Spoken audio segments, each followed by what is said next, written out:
आज की क्लास में मैं आपको साइटोस्केलेटन समझाने जा रही हूँ और साइटोस्केलेटन के बाद अल्ट्रा स्ट्रक्चर ऑफ सीलिया फ्लैजिला और सेंट्रोजोम उसके बाद का स्ट्रक्चर है वो हम लोगों को पढ़ना है। ठीक है, सबसे पहले मैं आपको साइटोस्केलेटन समझाती हूँ। देखिए, साइटोस्केलेटन क्या बोला मैंने यहाँ पे?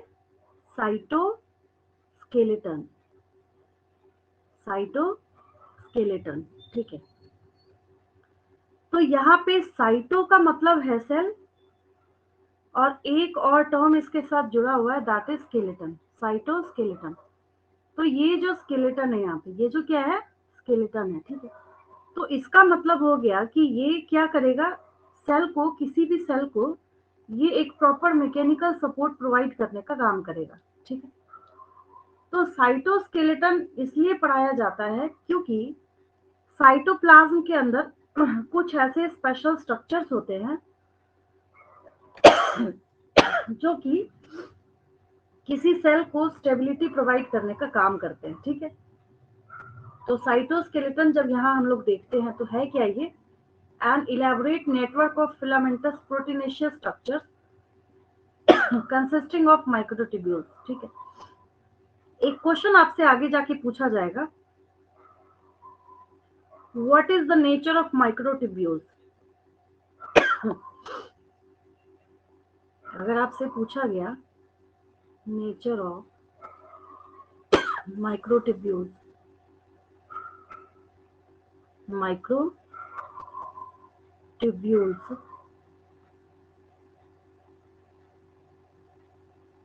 तो आपको इसमें लिखना है कि ये प्रोटीनेशियस होता है। क्या होता है ये? प्रोटीनेशियस होता है,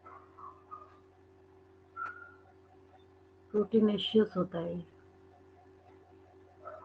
ठीक है, मतलब प्रोटीन का बना होता है ये। ठीक है, microfilaments and intermediate filaments present in the cytoplasm is collectively referred to as cytoskeleton. The cytoskeleton in a cell are involved in many functions such as mechanical support. मैंने आपको बोला था ना, जो उसको स्ट्रेंथ और मैकेनिकल सपोर्ट देने का काम करेगा। और अगर सीलिया फ्लैजिला हुआ तो उसको मोटिलिटी में भी हेल्प करेगा, maintenance of the shape of the cell. तो ये सारा वर्क किसका है? ये साइटोस्केलेटन का। तो एक हम लोग छोटा सा यहाँ पे टॉपिक देंगे, that is functions of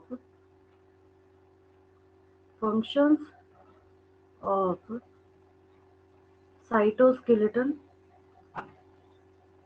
functions of cytoskeleton। तो ये कौन कौन से काम करता है? पहला फंक्शन हम लोग इसमें लिखेंगे इसका, provides mechanical support, provides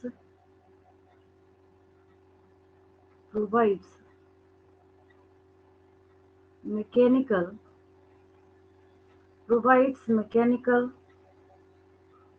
support. ठीक है, then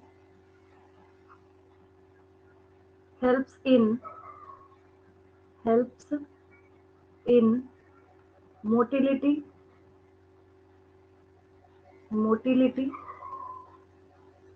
and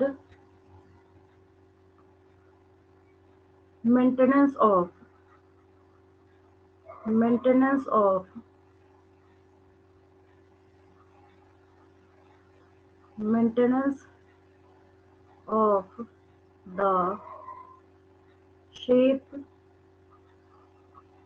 maintenance of the shape of the cell। अगर कोई सेल है तो उसके शेप को मेंटेन करने का काम करता है। हम लोग ये भी देखेंगे उसको मेंटेन कैसे करता है। ठीक है, अब इसके अंदर एक नेक्स्ट टॉपिक हम लोग करने जा रहे हैं इसके आगे। अब हम लोग पढ़ाई करने जा रहे हैं ultra structure of cilia and flagella. तो यहाँ पे आपको क्या दिख रहा है? ये जो एक डायग्राम दिख रहा है, एक्चुअली ये क्या है?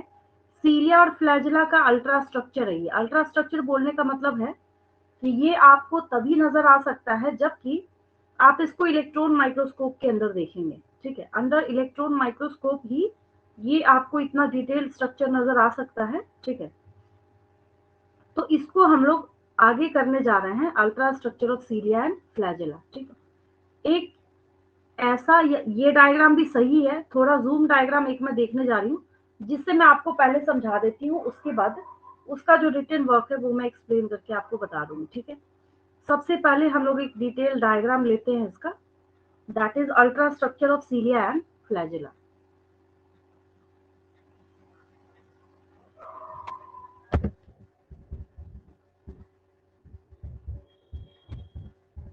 Ultra structure of cilia and flagella.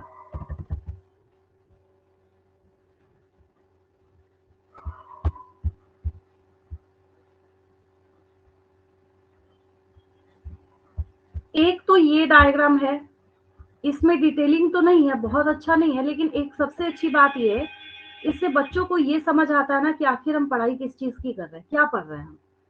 सबसे पहले तो यही समझना जरूरी है कि ये डायग्राम आपको किस पर्पज से और कैसे बताया गया है।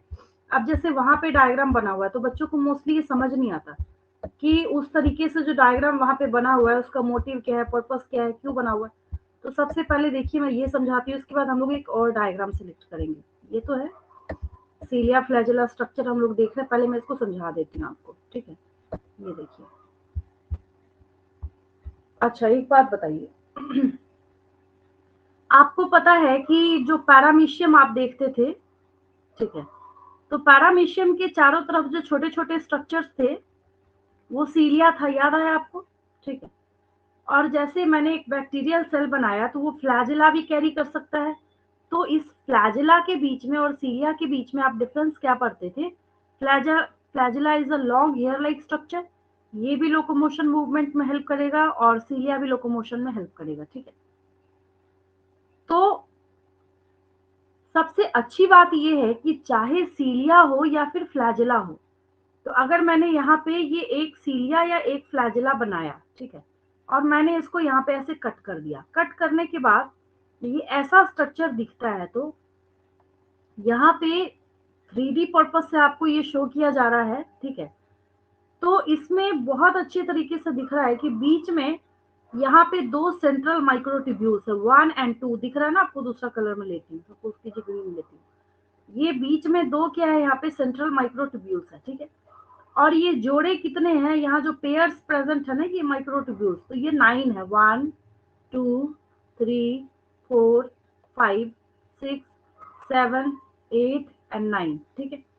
तो इसको हम लोग कहते हैं कि ये 9+2 अरेंजमेंट शो करता है। कैसा अरेंजमेंट शो करता है ये, 9+2 अरेंजमेंट। और इसके चारों तरफ कवर होता है प्लाज्मा मेम्ब्रेन, फिर जाके ये एक ऐसे हेयर लाइक स्ट्रक्चर बनाता है, जिसको काट के हमने इस स्ट्रक्चर की पढ़ाई करी है, ठीक है। अब इस डायग्राम को अगर आपको थोड़ी और डिटेल में समझना है, ये तो मैंने आपको ये समझाया कि इस डायग्राम को आपको रीड कैसे करना है, कैसे समझना है, और क्या इस डायग्राम में आपको बताया जा रहा है ये कैसे 9+2 अरेंजमेंट हो गया, क्यों हम ऐसा बोलेंगे कि ये 9+2 अरेंजमेंट को शो करने का काम करता है। तो ये रहा आपका, ठीक है। आगे बढ़ते हैं हम लोग, एक और डायग्राम लेते हैं, ये था। अब इसके डिटेल्ड स्ट्रक्चर की तरफ हम लोग बढ़ते हैं, एक और डायग्राम लगेगा इसके लिए। ये तो ठीक है, 3D के पर्पज से बढ़िया बताया हुआ है, इसमें कोई दिक्कत नहीं है। आगे देखिए, आगे अगर हम एनसीईआरटी के डायग्राम को ही लेते हैं, इसी डायग्राम को लेते हैं, इसमें भी कोई बुराई नहीं है, अच्छा डायग्राम है, ये क्लियर है बिल्कुल। तो ये देखिए, इसको समझते हैं। ये आपके एनसीईआरटी का डायग्राम है, एज इट इज बना हुआ है। अब समझते जाइए इसको, मैं समझाती जाती हूँ, बहुत आसान है समझने के बाद। देखिए, हम लोग देख रहे हैं यहाँ पे ultra structure of cilia and flagella. Ultra structure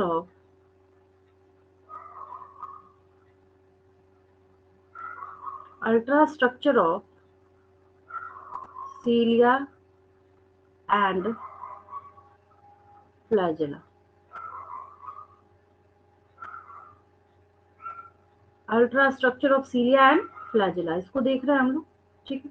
अब ये देखिए, सबसे पहले जब हम इसके टीएस को देखते हैं तो ऑब्वियस है इसके बाहर की जो कवरिंग होगी, वो बाहरी कवरिंग क्या है यहाँ पे, दैट इज प्लाज्मा मेम्ब्रेन। मतलब ये जो एक्सटर्नल हम यहाँ पे कवरिंग देख रहे हैं, जिसने सबको कवर करके रखा हुआ है, दैट इज प्लाज्मा मेम्ब्रेन। ठीक है, अब सब में 2 यूनिट है, यहाँ पे देखिए 1 2 1 2, तो ये पेयर में प्रेजेंट है यहाँ पे, तो इनको हम पेरिफेरल, क्योंकि ये कहाँ प्रेजेंट है, तो अगर आप इसको ध्यान से देखेंगे तो ये क्या पेरिफेरी पे नहीं है, ऐसे देखिए किनारे पे बैठा हुआ है ये, तो इनको हम पेरिफेरल माइक्रोट्यूब्यूल्स बोलते हैं। और डबलेट्स क्यों बोला जा रहा है, क्योंकि ये डबल डबल है, ए बी या 1 2 करके आप देखें तो ये सब क्या है, डबल है।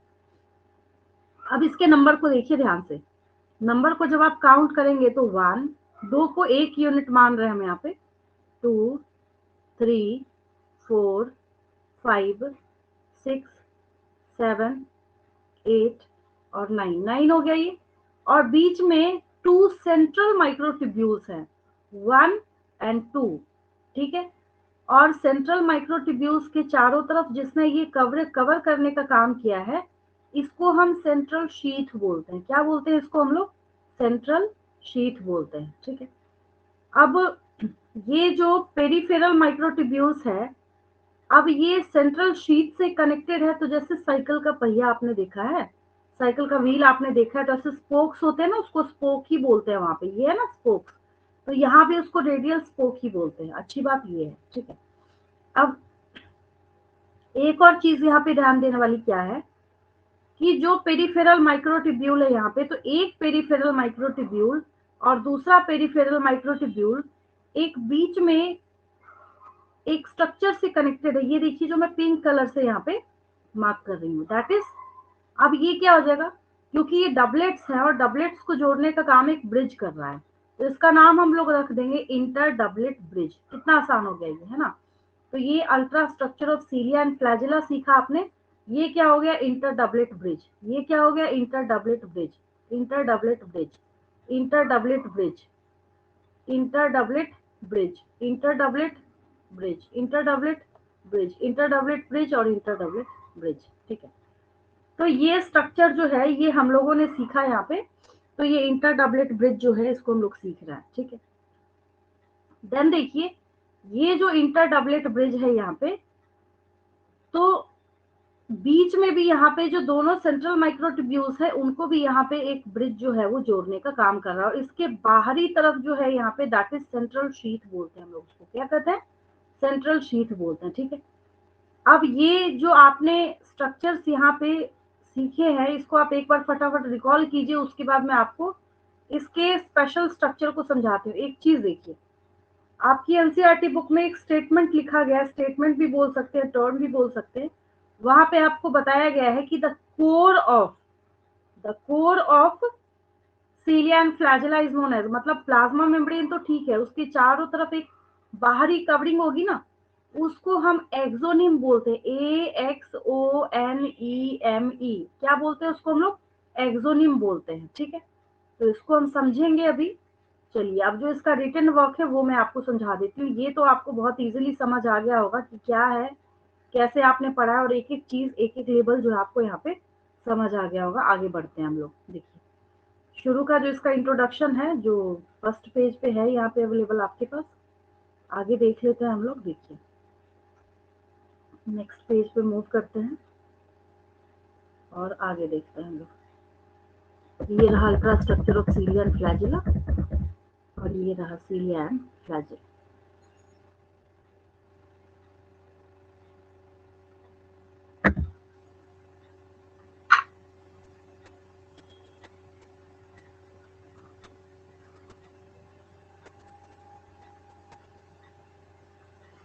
Cilia and flagella,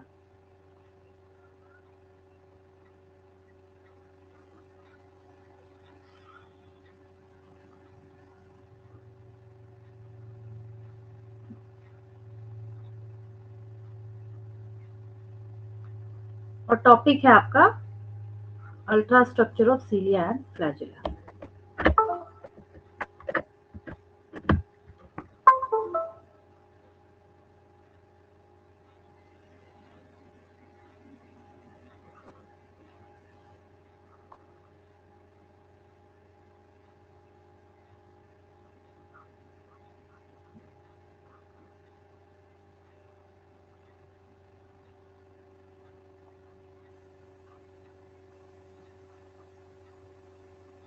ultrastructure of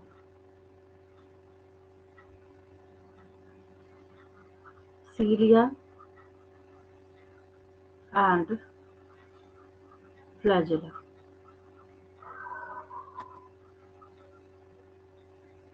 देखिए, सबसे पहली चीज ये है कि सीलिया की बात करें, ये दोनों क्या है, लोकोमोटरी स्ट्रक्चर्स है। और किसी के भी सेल मेम्ब्रेन को अगर हम देखें तो ये आउटग्रोथ है, ये बाहर की तरफ। जैसे बैक्टीरिया में मेसोजोम जब मैंने आपको सिखाया था तो आपने क्या पढ़ा था कि वो ऐसे इनग्रोथ है, वो मतलब अंदर की तरफ है मेसोजोम, लेकिन ये क्या है, आउटग्रोथ है। ये सीलिया और फ्लैजेला क्या है, दोनों आउटग्रोथ है, ये आपको याद रखना है। तो ये दोनों के दोनों जो स्ट्रक्चर है ये क्या है, outgrowths of both structures, both cilia and flagella, both cilia and flagella, cilia and flagella, cilia and flagella are outgrowths of membrane, outgrowths, outgrowths of cell membrane, outgrowths of cell membrane का ये क्या है, outgrowth है, not इनग्रोथ। ठीक है, अब अगर इसके अल्ट्रा स्ट्रक्चर को आप देखते हैं तो इसमें आपको कौन सी चीज नजर आती है, इसका जो कोर है, तो उसके लिए हम कौन सा टर्म देते हैं यहाँ पे, एक्सोनिम। ऐसे करते चलिए तो आसान हो जाएगा आपके लिए, नीट का क्वेश्चन भी तैयार होता जाएगा। Exonym, AXONEME, exonym. देन क्या आपको सीखना है, एक्सोनिम। ठीक है, क्या है ये, the core of, the core of cilia and flagella. बस शॉर्ट में लिखती चल रही हूँ। इसको क्या कहते हैं हम लोग, एक्सोनिम कहते हैं। इसको क्या कहते हैं हम लोग, एक्सोनिम बोलते हैं। ठीक है, अब एक्सोनिम जो है, चाहे तो हम ऐसा भी लिख सकते हैं कि एक्सोनिम, अब ये कोर इसका क्या हो गया, एक्सोनिम हो गया, तो हम तो यही लिखेंगे ना कि एक्सोनिम क्या क्या कैरी करता है। ठीक है, तो या हम ऐसा भी बोल सकते हैं, cilia and flagella, axoneme of cilia and flagella, axoneme, axoneme of cilia and flagella, axoneme of cilia and flagella possesses, क्या क्या होता है, शॉर्ट में फिनिश कर रही हूँ मैं, इधर देखिए मैंने सब समझा रखा है आपको। क्या क्या है इसके पास, क्या क्या कैरी करता है ये, axoneme of cilia and flagella possesses. पहला पॉइंट, फर्स्ट पॉइंट मैंने आपको क्या सिखाया है, 9+2 अरेंजमेंट।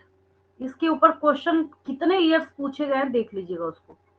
9+2 अरेंजमेंट, आपको गुमराह किया जाता है, वहां पे लिखा रहेगा 9+0 अरेंजमेंट, 9+3 अरेंजमेंट, 9+2 अरेंजमेंट ये शो करता है। ठीक है, और क्या होता है इसके पास,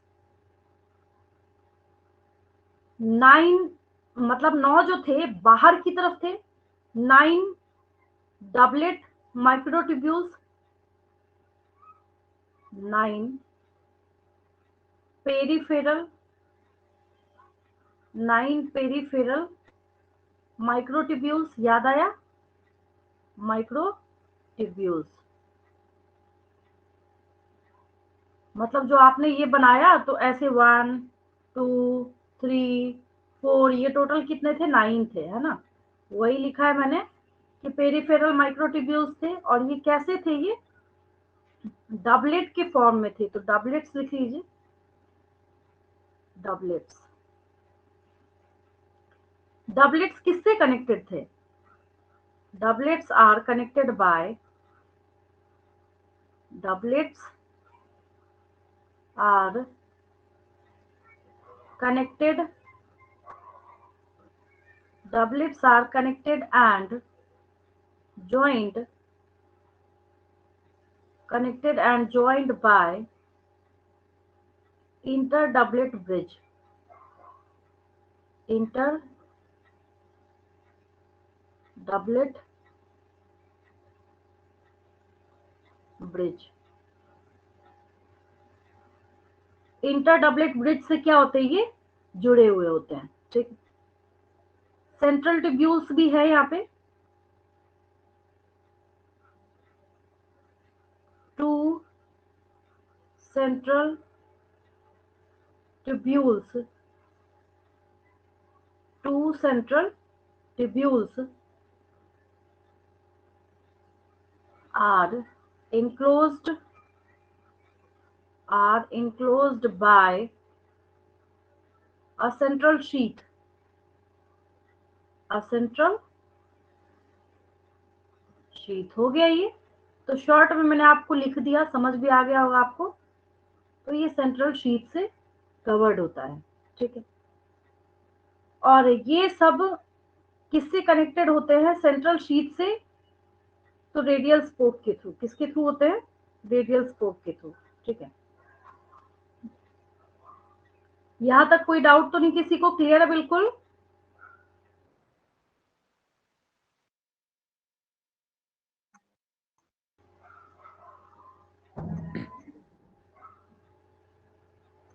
चलिए इस पेज का स्क्रीनशॉट लेंगे, आगे बढ़ रही हूं मैं।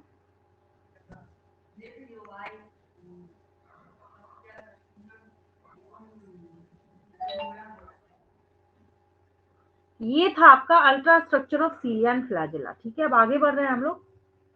चलिए नेक्स्ट टॉपिक पे मूव करते हैं। नेक्स्ट टॉपिक है आपका सेंट्रोजोम एंड सेंट्रियोल्स। नेक्स्ट क्या टॉपिक है आपका? Centrosome and centrioles.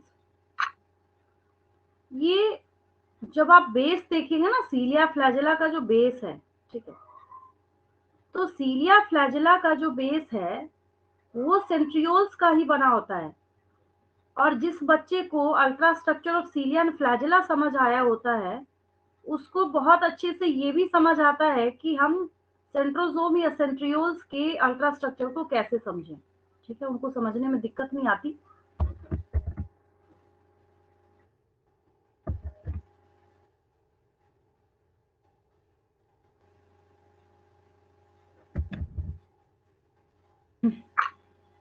पहले इसका डायग्राम मैं आपको शो कर देती हूँ, तभी समझ आएगा, क्योंकि ये 9+2 अरेंजमेंट शो नहीं करेगा। इसका जो अब यहाँ पे बाहरी साइड में उसमें जैसे डबलेट्स थे, यहाँ पे क्या होगा, इसके पास ट्रिपलेट्स प्रेजेंट होंगे, तो अपने आप में यूनिक हो जाएगा ये।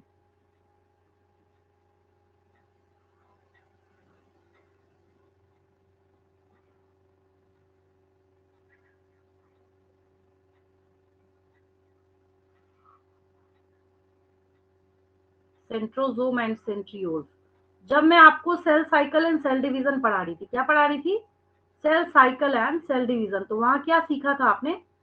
जो जब आप क्या देख रहे थे, स्पिंडल फाइबर्स का फॉर्मेशन। तो स्पिंडल फाइबर्स जो फॉर्म कर रहे थे, तो उसमें साफ साफ लिखा जाता है कि वो किसके बने होते हैं, या फिर उसके जब आप अल्ट्रा स्ट्रक्चर को देखना स्टार्ट करते हैं तो सेंट्रोजोम से अराइज होगा, जो कि फाइनली जब उसके डीप स्ट्रक्चर को जब आप देखेंगे तो आपको क्या मिलेंगे? 90 डिग्री के एंगल पे बैठे हुए दो सेंट्रियोल्स दिखते हैं आपको। देखिए अरेंजमेंट ऑफ सेंट्रियोल्स मैं आपको शो कर देती हूँ। इसके बिना, डायग्राम के बिना, क्योंकि एनसीईआरटी में इसका डायग्राम नहीं है और डायग्राम के बिना समझना इसको इम्पॉसिबल है। अरेंजमेंट ऑफ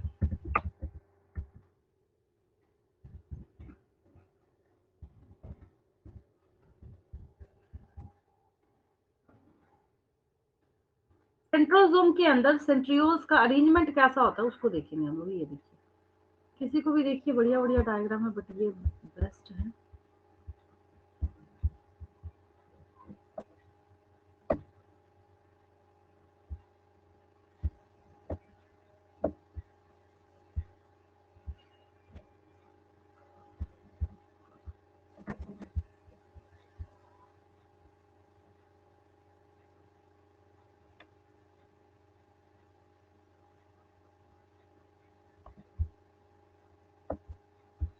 ये देखिए,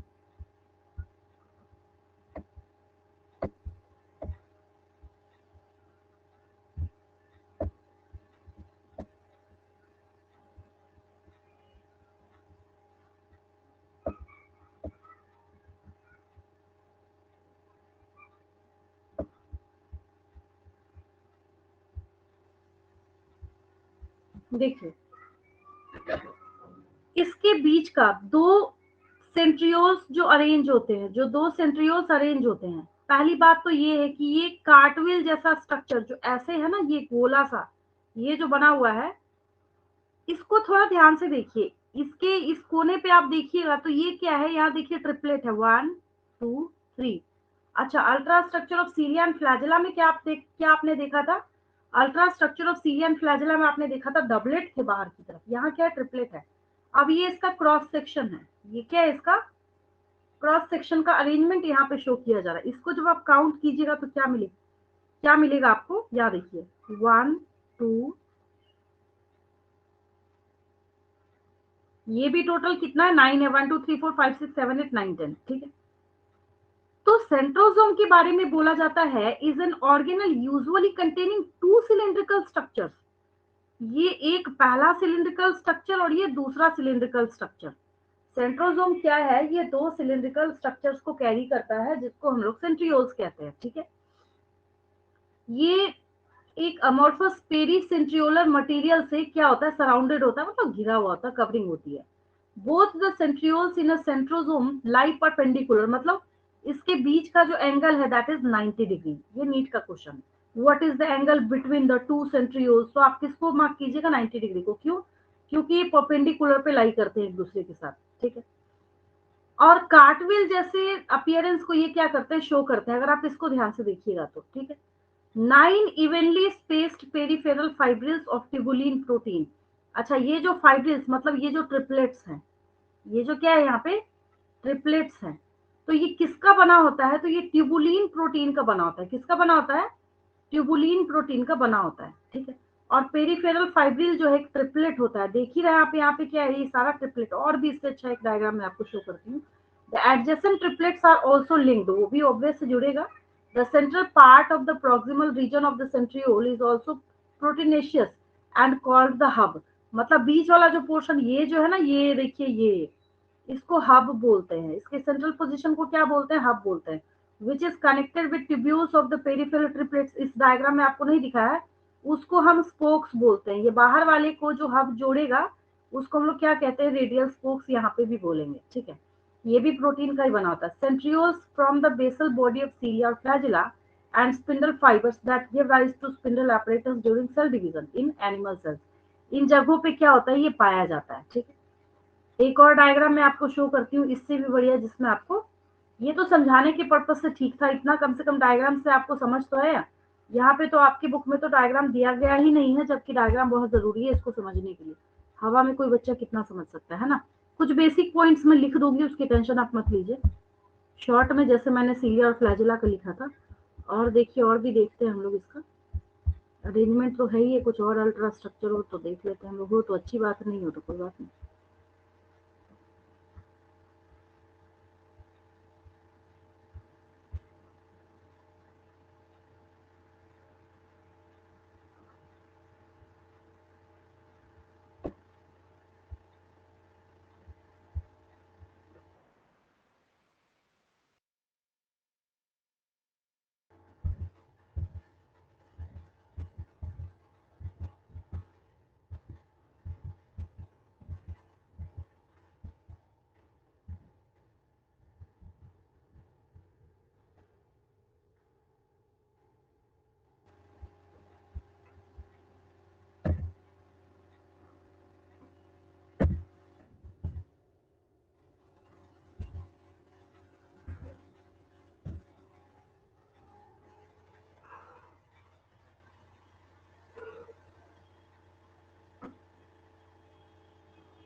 मैम आपका स्क्रीन ब्लैक दिख रहा है, ब्लैंक दिख रहा है। नजर नहीं आ रहा, क्या बाकी बच्चों को दिख रहा है?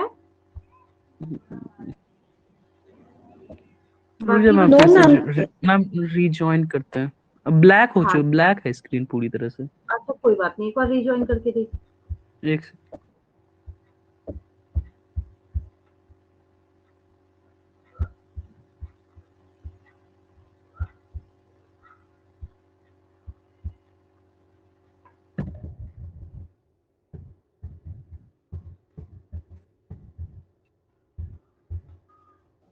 अभी दिख रहा।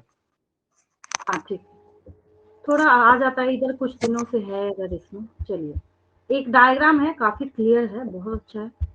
चलिए, क्योंकि आप लोगों के बच्चों के लेवल तक तो ऐसा ही डायग्राम चाहिए ना, जो बच्चा समझ भी सके और बना भी सके एग्जाम में, है ना। 3D तो चलेगा नहीं आप लोगों को। देखिए, दो जो 90 डिग्री पे अरेंज थे, उसमें से एक को हमने क्या किया, यहाँ पे टीएस करके देखा है। ठीक है, तो आपको क्या नजर आ रहा है यहाँ पे कि ये ट्रिपलेट्स हैं, और इन ट्रिपलेट्स को हम किस तरीके से लेबल करते हैं, सो समझिए यहाँ पे ध्यान से। जो रेडियल स्पोक के साथ, ये स्पोक है ना, स्पोक है, या फिर आप इसको बोलिए रेडियल स्पोक, जो बोलना है आपको, रेडियल स्पोक। तो रेडियल स्पोक जिससे जुड़ा होगा वो ए लिंकर से जुड़ा होता है, ए बी सी। फिर अच्छा, ये रेडियल स्पोक जुड़ा है ए बी सी। आसान है, ये लिखा नहीं है आपके बुक में, बट इजी है, तो आप इसको समझ सकते हैं। ठीक है। अच्छा, तो इससे कंक्लूजन क्या निकला कि अच्छा, ये आपस में भी तो यहाँ पे एक लिंकर से जुड़े हुए हैं ऐसे, उसको एसी लिंकर बोला जाता है। क्या बोलते हैं हम लोग? AC linker. अब ये जब आप ऐसे देखिएगा तो ये ऐसा एक स्ट्रक्चर है, तो इसमें से एक जो है यहाँ पे, ये जो स्ट्रक्चर है जिसमें इसको ज्वाइन कराया है यहाँ पे, उसको पिन हेड बोलते हैं हम लोग। ठीक है। और बीच में तो खैर ये सेंट्रल हब तो है ही है ना। साइड में क्या है, माइक्रोट्यूब्यूल्स है, जो ट्यूबुलिन प्रोटीन का बना होता है। ठीक है। तो ये आपका क्या है, अल्ट्रा स्ट्रक्चर ऑफ सेंट्रियोल। दो 90 डिग्री पे अरेंज थे, परपेंडिकुलर प्रेजेंट थे एक दूसरे के, जिसमें से एक को निकाल के मैंने यहाँ पे उसका अल्ट्रा स्ट्रक्चर जो है वो शो करा है। इसका स्क्रीनशॉट आप लेंगे, कुछ बेसिक पॉइंट्स में लिख देती हूँ, इसका आप स्क्रीनशॉट लीजिए, फिर मैं आगे बढ़ती हूँ। हो गया ये? चलिए आगे बढ़ते हैं। आगे देखिए, फटाफट लिखते चलिए कुछ बेसिक पॉइंट्स इसके। पहली बात, सेंट्रोजोम एंड सेंट्रियोल्स के रिगार्डिंग जब फर्स्ट हम लोग देखते हैं, यहाँ पे यहाँ लिख देती हूँ, उसके बाद इधर हाफ पार्ट हम इधर चलेंगे। सबसे पहली चीज क्या है, अगर आप इसको देखते हैं तो ये है क्या, centrosome. Centrosome contains centrosome contains centrosome contains two cylindrical structures, two cylindrical two cylindrical structures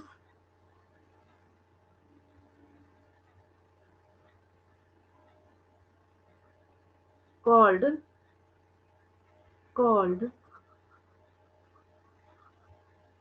centrioles। Centrioles बहुत बढ़िया डायग्राम है ये। इसमें आपको ये 90 डिग्री का अरेंजमेंट भी शो हो रहा है, अल्ट्रा स्ट्रक्चर भी शो हो रहा है, ट्रिपलेट्स भी शो हो रहा है। बहुत बढ़िया डायग्राम है ये, डायग्राम में कोई कमी नहीं है, और ये फ्यूचर में भी बहुत काम देगा आपको, है ना। चलिए आगे चलते हैं। नेक्स्ट इंपॉर्टेंट बात क्या है इसके बारे में, कि बोथ सेंट्रियोल्स लाई परपेंडिकुलर। नेक्स्ट लिखिए, both both centrioles both centrioles lie perpendicular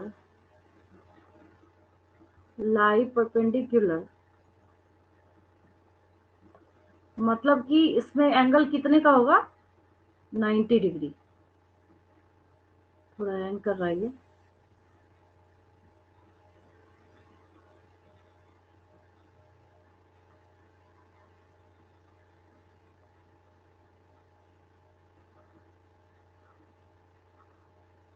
ninety degree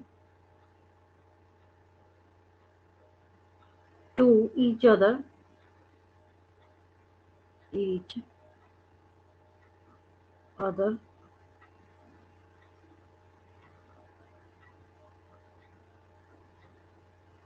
next लिखिए, centriole centriole poses a cartwheel, जैसे पहिया होता है ना, centriole poses a cartwheel like organization, cartwheel like organization, ठीक है, कार्टविल जैसा ऑर्गेनाइजेशन ये शो करता है, ठीक है। 9 पेरीफेरल, 9 पेरीफेरल, ब्रैकेट में ट्रिपलेट्स यहीं लिख देती हूँ, एक पॉइंट भी खत्म हो जाएगा यहाँ पे। ट्रिपलेट्स होते हैं, ये कैसे होते हैं, ट्रिपलेट्स होते हैं। 9 peripheral fibrils, fibrils of tubulin protein, of tubulin protein are joined by radial spokes to, किसके साथ जुड़ा होता है, हब, HUB, सेंट्रल वाला जो पार्ट होता है उसको हम लोग हब बोलते हैं। हो गया, बस खत्म। और ये सीलिया और फ्लैजेला का, जैसे सीलिया निकला यहाँ से, ऐसे सीलिया निकला, उसके अंदर जाके जब आप देखिएगा तो उसके बेसल बॉडी का भी अल्ट्रा स्ट्रक्चर यही होता है। हो गया ये, इसमें कोई दिक्कत तो नहीं, क्लियर है। अब न्यूक्लियस पे चलते हैं हम लोग।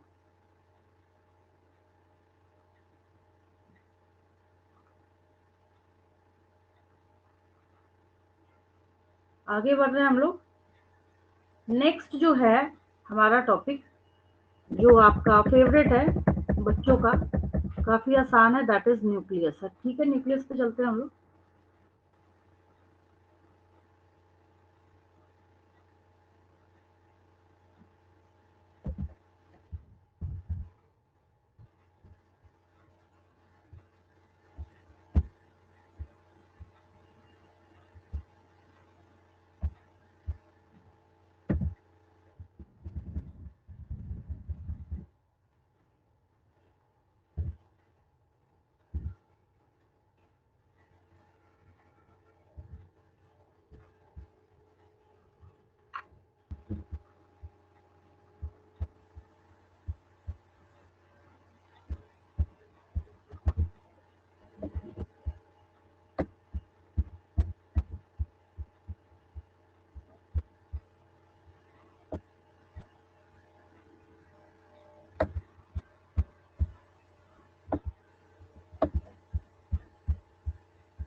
देखिए, न्यूक्लियस अपने आप में काफी यूनिक है, क्योंकि ये क्या है, मॉनिटर ऑफ द सेल है, गाइड ऑफ द सेल है, हेड ऑफ द सेल है, ये सारा टैग आपने बचपन से न्यूक्लियस को दे रखा है। इसके बारे में जब भी आप पढ़े, काफी आसान है, बहुत इजी है, मैं एक रफ वर्क करके समझा देती हूँ।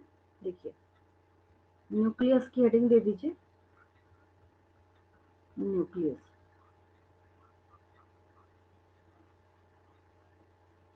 क्या है ये न्यूक्लियस जो है, इसको आपने क्या क्या टैग दे रखा है, referred as, referred as guide of the cell, guide of the cell, or head of the cell, head of the cell, or monitor of the cell, monitor of the cell। यही decide करता है पूरे cell के metabolism को, इस वजह से इसको इतना सारा टैग दिया जाता है, ठीक है। जब डिस्कवरी पे आते हैं, इसकी डिस्कवरी पे जब हम लोग आते हैं, तो nucleus was discovered by, first page पे आपने पढ़ा था, रॉबर्ट ब्राउन, ठीक है। Nucleus was discovered by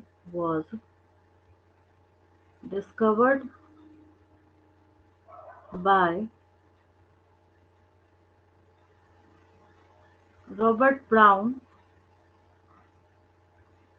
brown. क्योंकि माइक्रोस्कोप मतलब अच्छे माइक्रोस्कोप का इन्वेंशन तब तक हो चुका था, इस वजह से। कब किया था इन्होंने? 1831। ठीक है। और फ्लेमिंग साहब ने ऐसा नोटिस करा कि ये आपको तभी माइक्रोस्कोप के अंदर नजर आ सकता है जबकि आप इसको कलर करें। क्रोम या क्रोमा मीन्स कलर होता है। ठीक है। तो द टर्म क्रोमेटीन मतलब इसके अंदर जो क्रोमोसोम्स पाए जाते हैं, तो ऐसे में लिख देती हूँ, द टर्म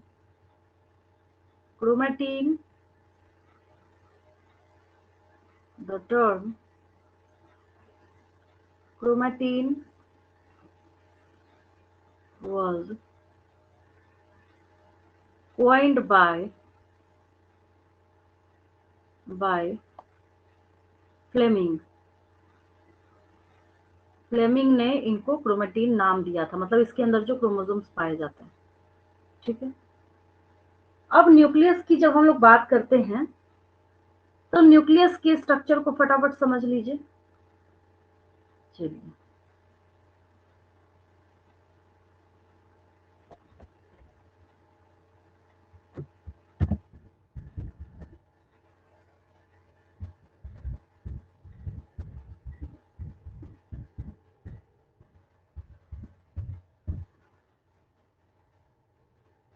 सबसे सिंपल जो डायग्राम है उसी से समझते हैं हम लोग।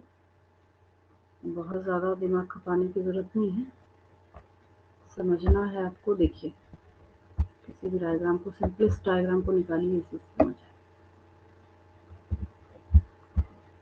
न्यूक्लियस की जब हम लोग बात करते हैं, किसकी बात करते हैं? न्यूक्लियस की। ठीक है। तो न्यूक्लियस जब आप ड्रॉ करते थे बचपन में, तो आप उसके चारों तरफ ना कुछ वेकेंट स्पेस छोड़ते थे, है ना? उसको हम लोग न्यूक्लियर पोर कहते हैं। उसको क्या कहते हैं हम लोग? न्यूक्लियर पोर कहते हैं। ये देखिए, यहाँ पे न्यूक्लियस में क्या है? ये खाली जगह, ये वेकेंट स्पेस, ये मतलब आने जाने के लिए जो पैसेज अवेलेबल है, इसको हम न्यूक्लियर पोर कहते हैं। ठीक है। अब इसके पास एक डबल मेम्ब्रेनस न्यूक्लियर मेम्ब्रेन है। इसके अंदर क्या प्रेजेंट है? क्रोमेटीन। यहाँ पे site of occurrence of genetic material को हम लोग क्या कहते हैं? न्यूक्लियोलस कहते हैं। तो एक न्यूक्लियस का डायग्राम जो है यहाँ पे आपको बना हुआ है। ठीक है। तो यहाँ पे आपको ये किसका स्ट्रक्चर दिख रहा है? न्यूक्लियस का। क्वेश्चन पूछा जाता है, what is the significance of presence of nuclear pore? मतलब ये जो यहाँ पे न्यूक्लियर पोर प्रेजेंट है, इसकी क्या खासियत है, क्या इंपॉर्टेंस है? तो लिखा जाता है वहां पे कि न्यूक्लियर पोर जो है ये हेल्प करता है इन एक्सचेंज ऑफ मटेरियल्स। ये न्यूक्लियर पोर क्या करता है? मतलब चीजों को बाहर से अंदर जाने देगा, अंदर से बाहर जाने देगा। लेकिन कैसे? अब ऐसा नहीं कि हर चीज को जाने दे। ऑब्वियसली कोई भी मेम्ब्रेन होता है इस दुनिया में, तो वो कैसा होता है? सेमी परमिएबल होता है। ठीक है। अब जो आपने समझा है उसको फटाफट यहाँ पे देख लीजिए। अब जब इस न्यूक्लियस को आप ध्यान से देखेंगे तो इसका देखिए, ये इनर वाला मेम्ब्रेन है और ये आउटर वाला मेम्ब्रेन है। ठीक है।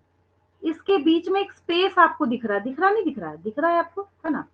इसको हम इसको इसको हम लोग पेरी न्यूक्लियर स्पेस कहते हैं।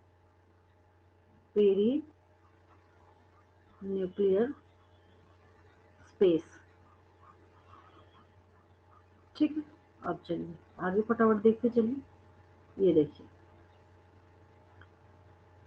तो इसके पास क्या है? स्फेरिकल बॉडीज प्रेजेंट है। न्यूक्लियोलाई जो देखा आपने, न्यूक्लियोलस जो था उसका प्लूरल न्यूक्लियोलाई होता है। ये देखिए, न्यूक्लियोलस। ठीक है। अब दो मेम्ब्रेन के बीच में जो स्पेस होता है, that is perinuclear space. मैंने लेवल कर दिया है, वहां पे मार्क कर दिया है। ठीक है। तो दोनों पैरेलल मेम्ब्रेन्स जो है उनके बीच का जो स्पेस है वो मात्र 10 से 50 नैनोमीटर का होता है। कितना होता है? Only 10 to 50 nanometre. Only 10 to 50 nanometre. ठीक है। और इसके पास क्या होता है? आउटर मेम्ब्रेन जो है यूजुअली कंटिन्यूअस होता है। किसके साथ? एंडोप्लाज्मिक रेटिकुलम के साथ। बच्चों को लाइन समझ नहीं आती, क्या बोला है सो देखिए। अगर इस न्यूक्लियस के डायग्राम को हम लोग देखें तो जब आप एंडोप्लाज्मिक रेटिकुलम बनाते हैं तो कैसे बनाते हैं, ये आउटर मेम्ब्रेन है और हमने क्या किया, इसको ऐसे कंटिन्यू करके यहीं पे ऐसे घुमा के हमने एंडोप्लाज्मिक रेटिकुलम बना दिया, यही लाइन लिखी जा रही है वहां पे कि आउटर मेम्ब्रेन जो है वो कंटिन्यूअस होता है किसके साथ, एंडोप्लाज्मिक रेटिकुलम के साथ वो कंटिन्यूअस होता है, ठीक है। और न्यूक्लियर इन्वेलप जो है माइन्यूट पोर्स कैरी करता है, जिसको हम लोग क्या कहते हैं, न्यूक्लियर पोर्स कहते हैं। और ये क्या करता है, न्यूक्लियर पोर जो है आरएनए का मूवमेंट है, प्रोटीन मॉलिक्यूल्स का मूवमेंट है, दोनों डायरेक्शन में, बाहर से अंदर भी भेजेगा, अंदर से बाहर भी भेजेगा, ठीक है। और नॉर्मली जो है एक न्यूक्लियस पर सेल प्रेजेंट होता है, लेकिन कुछ ऐसा भी होता है जहां पे एक से ज्यादा न्यूक्लियस पाए जाते हैं। ये आप ही से क्वेश्चन पूछ रहा है, can you recollect names of organisms that have more than one nucleus पर सेल। आपकी बॉडी के मसल सेल में भी क्या होता है, एक से ज्यादा न्यूक्लियस प्रेजेंट होते हैं, मतलब न्यूक्लियाई जो है वो प्रेजेंट होता है। फंजाई में भी मैंने आपको कंडीशन बताया था जहां पे सिंसाइटियम कंडीशन आती है, क्या मतलब हुआ उसका, वो मल्टी न्यूक्लिएटेड हो गया। सब mature cells even lack nucleus. RBC जो है ना आपकी बॉडी का, उसके पास न्यूक्लियस नहीं होता, आरबीसी लैक्स न्यूक्लियस, उसके पास नहीं होता है। Of many mammals and sieve tube cells of vascular plants, इनके पास भी नहीं। तो would you consider these cells as living, हाँ लिविंग होता है, जिसके पास क्या होता है, ये न्यूक्लियस जो है वो प्रेजेंट नहीं होता है। अब जैसे आपकी बॉडी का आरबीसी है, कितना ज्यादा इंपॉर्टेंट है, लेकिन उसके पास क्या है, न्यूक्लियस नहीं है। आगे इस न्यूक्लियस के अंदर एक फ्लूइड भरा होता है, इसमें लिखा नहीं है, मैं लिख देती हूँ। उसको हम लोग सेकेंड पैरा जब आप पढ़िएगा अपने बुक में, जैसे यहाँ पे ये जो फ्लूइड फिल्ड है that is known as nucleoplasm, nucleoplasm. चलिए इस पेज का भी लेंगे स्क्रीनशॉट, हालांकि मैंने कुछ खास यहाँ पे आपको रिप्रेजेंट किया नहीं है, आसान है ये, आप लोग बना भी सकते हैं नोटबुक में। ये एंडोप्लाज्मिक रेटिकुलम यहाँ पे पढ़ना नहीं था तो हटा दिया मैंने, हो गया ये। आगे बढ़ते हैं, आगे देखिए, जब हम एक क्रोमोसोम के स्ट्रक्चर को देखते हैं, किसको देखते हैं हम लोग, इस पेज का आपने स्क्रीनशॉट ले लिया होगा, मैं आगे बढ़ रही हूँ, ठीक है। जब हम लोग किसको देखते हैं, एक क्रोमोसोम के स्ट्रक्चर को देखते हैं, किसको देखते हैं, क्रोमोसोम के स्ट्रक्चर को देखते हैं। तो क्रोमोसोम के स्ट्रक्चर में खासियत क्या है, इससे भी हम लोग समझ सकते हैं, आसान है ये, इसी से समझा देती मैं आपको, फिर आज चैप्टर फिनिश हो जाएगा ये।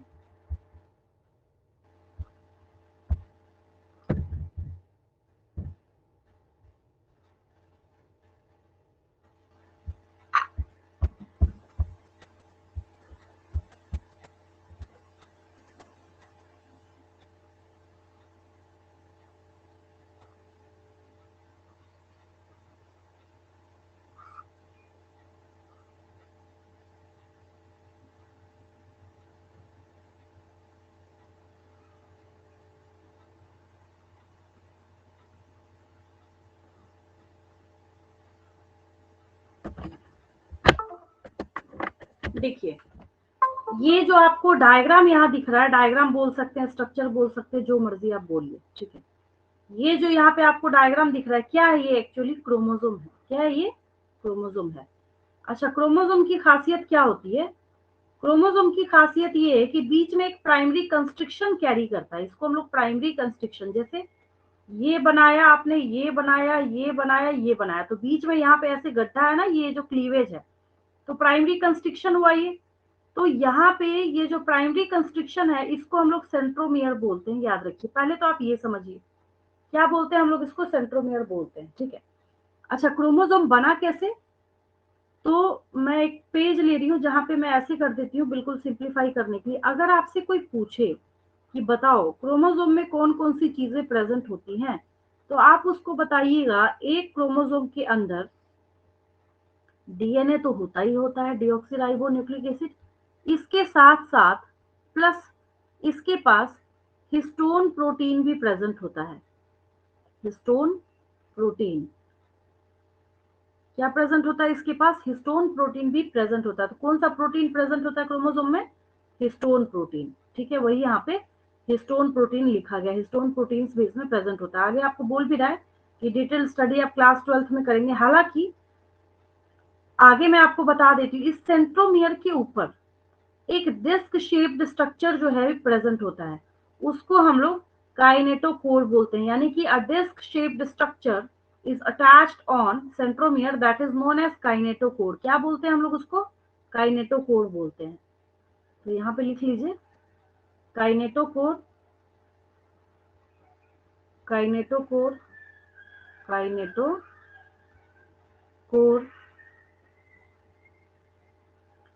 a disc shaped structure, a disc shaped structure, a disc shaped structure is attached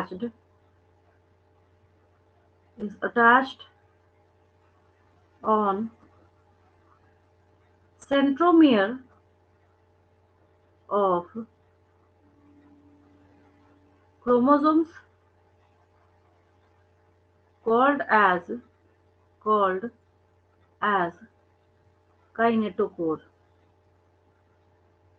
called as kinetochore। क्या बोलते हैं हम लोग उसको? काइनेटोकोर बोलते हैं। ठीक है, अब देखिए यहां से नया टॉपिक स्टार्ट हो गया। किस बेसिस पे? इस बेसिस पे कि इस क्रोमोसोम के अंदर सेंट्रोमियर की पोजीशनिंग क्या है। ठीक है, तो ये इतने टाइप में हम लोग डिवाइड किया है इसको हम लोगों ने। ऐसे देखिए, अच्छा ये डायग्राम बाद में आ गया, इसको मैं अरेंज करूंगी, इसके बीच में आ गया ये सारा। देखिए क्रोमोसोम्स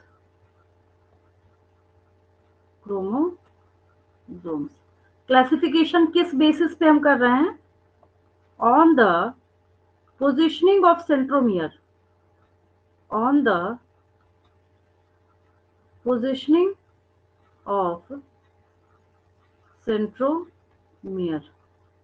सेंट्रोमियर आखिर उसमें कहाँ प्रेजेंट है? सेंट्रोमियर देखिए 1 2 3 और 4। पहला हो गया, first one is metacentric, second is submetacentric,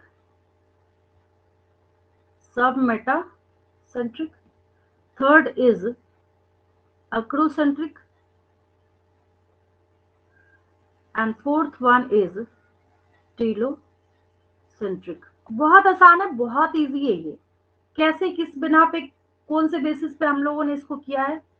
अगर सेंट्रोमियर मैंने यहाँ बनाया, ऐसे समझिए, अगर मैंने यहाँ सेंट्रोमियर बनाया और इस सेंट्रोमियर के ऊपर की क्रोमैटिड्स और नीचे के क्रोमैटिड्स इक्वल लेंथ के हो तो इसको हम मेटासेंट्रिक बोलते हैं। अब सब मेटासेंट्रिक की बारी आती है, जब सेंटर से थोड़ा सा ऊपर खिसका दिया मैंने और फिर क्या आपने देखा कि ऊपर वाली लेंथ जो है, मतलब आर्म्स क्रोमैटिड्स जो हैं, इनसे थोड़ा सा लंबा नीचे वाला हो गया, तो इसको हम कहते हैं सब मेटासेंट्रिक। फिर आता है यहाँ पे एक्रोसेंट्रिक। एक्रोसेंट्रिक में क्या है, ऊपर वाले आर्म्स ज्यादा छोटे हो गए और नीचे वाले आर्म्स जो हैं ये बड़े हो गए, कुछ ज्यादा ही मोटा हो गया, इसको ठीक करती मैं, ये नीचे वाले आर्म्स हो गए, बहुत ज्यादा गैप है यहाँ पे, मतलब डिफरेंस में, डिस्टेंस में। आगे देखिए टीलोसेंट्रिक में क्या होता है ना, ये जो पोजीशन है सेंट्रोमियर का बहुत छोटा सा यहाँ पे, ये मतलब बिल्कुल खिसक के साइड में चला जाता है और ये आर्म्स की लेंथ जो है बहुत ज्यादा होती है क्रोमेटिड आर्म्स की। तो ये हमने 4 टाइप में इसको डिवाइड करा है। आप जब अपने एनसीईआरटी में देखेंगे तो आपको ये डायग्राम्स देखने को मिलेंगे। ये देखिए, ये चारों डायग्राम है। कई बार क्या होता है कि इसके पास, किसी क्रोमोसोम के पास एक ना सेकेंडरी कंस्ट्रक्शन, मतलब जैसे ये है ना, तो इसके सर पे एक और सेकेंडरी कंस्ट्रक्शन हो जाता है, उसको हम लोग सैटेलाइट कहते हैं। इस पेज का स्क्रीनशॉट लेंगे, आगे बढ़ रही हूँ मैं। चलिए लास्ट टॉपिक पे चलते हैं।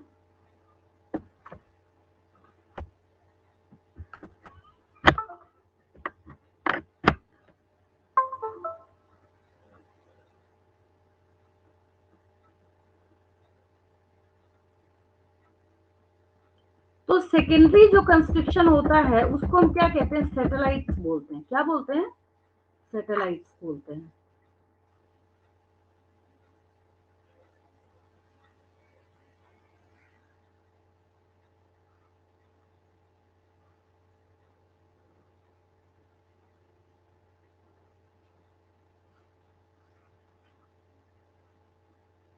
अगर मैं यहाँ पे क्रोमोसोम बनाऊं ऐसे, ये मैंने बना दिया इसका सेंट्रोमियर, और ये मैंने इसका बनाया, ये एक आर्म, ये दूसरा आर्म, फिर ये क्रोमेटिड आर्म्स है ये। तो प्राइमरी कंस्ट्रक्शन तो सेंट्रोमियर हुआ, लेकिन क्या होता है इसके साथ साथ यहाँ पे एक सेकेंडरी कंस्ट्रक्शन भी होता है ऐसे, ठीक है। इसको हम लेबल करते हैं, इसको हम लोग क्या कहते हैं, सैटेलाइट। सैटेलाइट अब आया समझ में, ठीक है। तो सेकेंडरी कंस्ट्रक्शन जो है उसको हम सैटेलाइट बोलते हैं। Sometimes a few chromosomes have non staining secondary constructions at constant location, यहाँ पे जैसे प्रेजेंट है। This gives the appearance of a small fragment called the satellite. उसको सिर्फ हमने सैटेलाइट नाम दिया है, स्टेन भी नहीं होगा, कलर भी नहीं होगा, ये मतलब इसके ऊपर स्टेन कलर नहीं चढ़ता। आखिरी इस चैप्टर का टॉपिक है दैट इज माइक्रो बॉडीज। अच्छा एक बात बताइए, आपके घर में ना कुछ सामान ऐसे होते हैं जो आपको बहुत पसंद होता है, यूज का भी नहीं होता, आप उसको फेंक भी नहीं सकते और आप उसको सामने रख भी नहीं सकते, तो आप क्या करते हैं उसको स्टोर रूम में ले जाके रख देते हैं। आपके घर वाले बार बार बोलते हैं इसको फेंक दो फेंक दो फेंक दो, आप कहते हैं नहीं मेरा ना बहुत अटैचमेंट है। मान लीजिए आपके बचपन का कोई खिलौना है, कोई टॉय है, आपको बहुत पसंद है, आप उसको फेंकना नहीं चाहते, आपकी यादें जुड़ी हुई है उसके साथ, है ना। या आपके पेरेंट ने रख रखा है, आप बोलते हैं इसको फेंक दो, कहते नहीं मैंने तुम्हारा फर्स्ट टॉय यही खरीदा था। तो हम लोग क्या करते हैं, सेल के अंदर कुछ ऐसी चीजें होती हैं जिसको माइन्यूट वेसिकल्स मतलब छोटे छोटे ऐसे थैले जैसे स्ट्रक्चर बना के उसको स्टोर किया जाता है। उसमें एंजाइम्स भी हो सकते हैं, प्लांट और एनिमल्स में दोनों में पाया जाता है, तो उसको हम लोगों ने माइक्रो बॉडीज का नाम दे दिया। बोला वेसिकल के फॉर्म में चाहे कुछ भी स्टोर हो जो बचा खुचा है यहाँ पे, that are termed as microbodies. तो अब जाके इतनी मेहनत के बाद आज आपका ये चैप्टर फिनिश हुआ है। नेक्स्ट क्लास में आपको कौन सा चैप्टर स्टार्ट करना है, फटाफट बता दीजिए। नेक्स्ट क्लास में कौन सा चैप्टर स्टार्ट करना है आपको, यहाँ तक कोई डाउट तो नहीं किसी को, क्लियर है। मैम इससे पहले जो सेकंड पेज है ना, मैं एक बार ना शुरू से कर देती हूँ, शुरू से बता देती हूँ। देखिए ये हम लोगों ने आज यहाँ से स्टार्ट करा है, ये है, मैं फटाफट बताती जाती हूँ आपको। ये है आपका आज के लिए पेज 1। Yes ma'am. चलिए ये हो गया, देन ये हो गया सेकंड पेज, देन ये हो गया थर्ड पेज, फोर्थ पेज,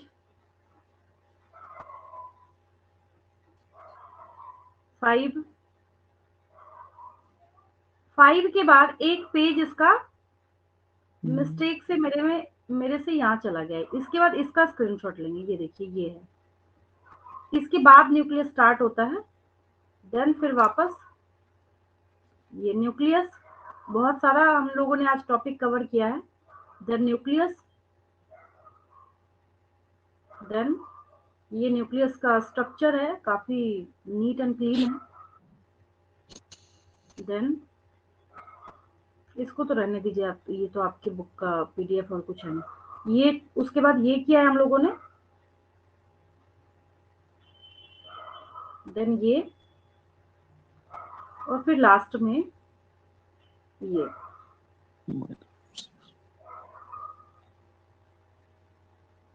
कोई डाउट तो नहीं आज की क्लास में, क्लियर है बिल्कुल।